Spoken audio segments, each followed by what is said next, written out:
Me gusta? Me gusta. Man, that is so. I'm done. I'm done, guys. Misplaced. I'm done. I'm done. In the top left, guys, it is Strelok from Team FXO, the ambitious Terran who has been playing mind game after mind game. Really cool to see him play a different opening of Terran vs. Protoss rather than just simply one barracks fast expand into 3 racks into whatever very boring stuff. Mix it up. First game, Cloak Banshees after expand. Second game, 2 racks into Ghost Pressure. It was really cool to see that kind of stuff. Man, Billy ruined everything. That one Marine, man. That one Marine that was like, hey, I'm going to cut off the Stalkers. And it's like, you are so dumb. We are not as fast as them. We don't have boots. So how can we catch up to the Stalkers? He's like, don't worry, man. I can slow paradox, them. man. You'll never catch the Stalker. You'll never catch the Stalker. Andre, there's this paradox called Xeno's paradox? Do you know what his other paradox was? The Gretorp's paradox? No. Oh. It was with an the arrow. Xenio paradox? It was with an arrow and an apple. Oh.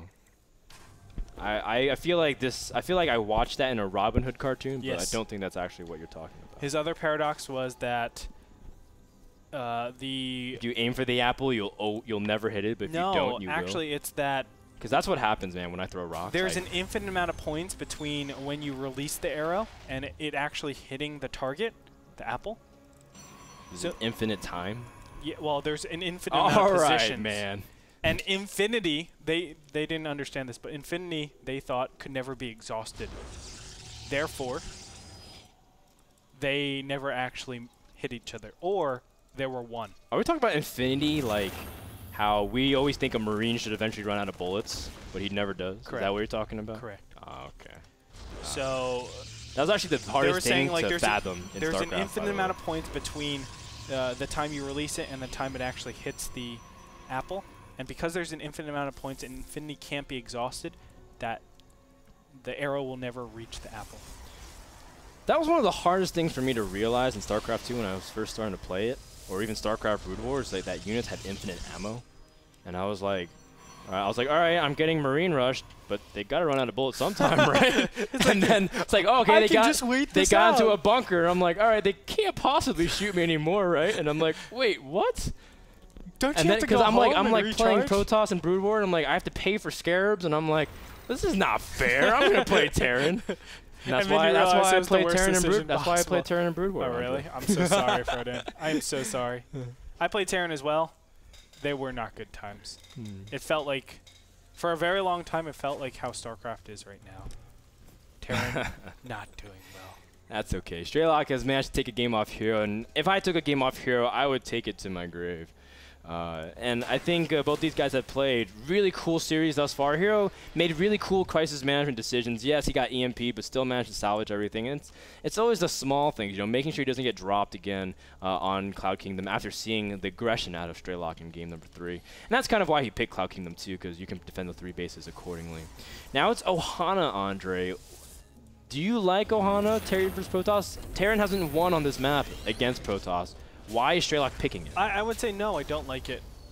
And I have no clue why Strelok is picking it. But I know he is a person that practices like crazy with certain builds.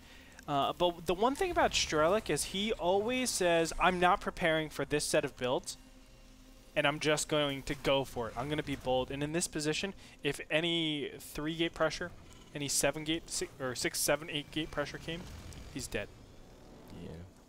There's no way that he can defend against any of that. And well, we'll see how things go. Hero playing much more standard 3-gate Robo, which is probably the go-to transition. And 3-gate Robo is sort of like Hellion Banshee in TVZ. It's just like the pivot point. You can transition to anything. You can go into Mass Gateway Twilight and drop a Forge. You can go into Double Forge and pump out Colossus. You can even go for a fast 3rd Nexus and play super greedy. But it all depends on your Observer Scout. And we'll see how Hero chooses to react. But now that he's already seen Cloak Banshee, I feel like this is going to be really ineffective. Well, it's not Cloak Banshee. In fact, it's just going to go straight to Marine Marauder Pressure. Oh, wait, this he didn't switch the no, he didn't. board. This is so clever, actually, because he showed... This is why Strelok is actually really good in Best of 3 series. He faked me out, man. I have full vision. I mean... That's pretty bad. He's able to say, well, you know, I showed Cloak Banshee already in game number 1. I'm going to go... Or was it game number 2, rather? I'm going to go ahead and change it up completely and make you incur a little bit more damage indirectly by preparing for a defense that really doesn't have to come. And, you know, instead of these observers being spent, Hero could have instead gotten maybe an Immortal out, maybe faster Colossus out. There's a lot that you can actually say from this. But instead, just by the series and how it's progressed, Strelok is taking an advantage. Strelok is also going for fast tanks with no fast third command center, so it makes me think he's going to go for a Marine tank push. Yeah. Oh, these medevac. Strelok. Hero knows. Yes. This is a build that the Strelok does. I think it's his own interpretation of a Marine King Prime pressure build, or / all in. I've seen him do it actually on Ohana back when he was playing for things like WCG and WCS. And I think that if you hit a nice timing where if Protoss doesn't get Immortals out and they're trying to rush for Colossus, you can actually just outrange the Colossus and they can't really defend against the pressure. But of course, I'm sure Strelok is doing his own style of it. He's also dropping the main, Andre. And this is going to burn up a lot of probes. Unfortunate. Nicely done, actually blocking a lot of those units from getting forward. As you can see, a lot of just crisis management being done here. Hellions will go down eventually, but Strelok gets a great scout and sees the timings. He sees an Immortal is out. But an Observer is directly over all the units. Strelok is going ahead and you know, getting ready for this attack. He's even pulling SEVs. It's very Strelok-esque. He loves to cut SEVs and just get all these units super, super fast. And look at this. Hero feels so comfortable that he wants to meet his opponent out on the map. And I think that's an excellent decision. I think Hero is actually way, way ahead in this game. You know what, Andre? I feel like Hero's in a really good spot. I want to take back what I said. Ooh, just hold that thought. We see the Marines immediately getting force fielded off, and Hero will be able to pick it off before engaging the siege tanks. Beautiful. Yeah, that was very nicely done. And he picks off the Observer. That's going to actually help out a lot with his attack, but from here I feel he's losing his Marine count, though. Still, it's so dangerous engaging like this because if you don't kill any of the Marines, like this one right here, it's going to get healed up really easily. So I feel like Hero did lose unnecessarily, but now the Colossus gets in here, Frodan. One tank is extremely weak as well, and it can be taken out almost in a heartbeat. And Strelok's tank count is getting reduced so significantly with the Colossus.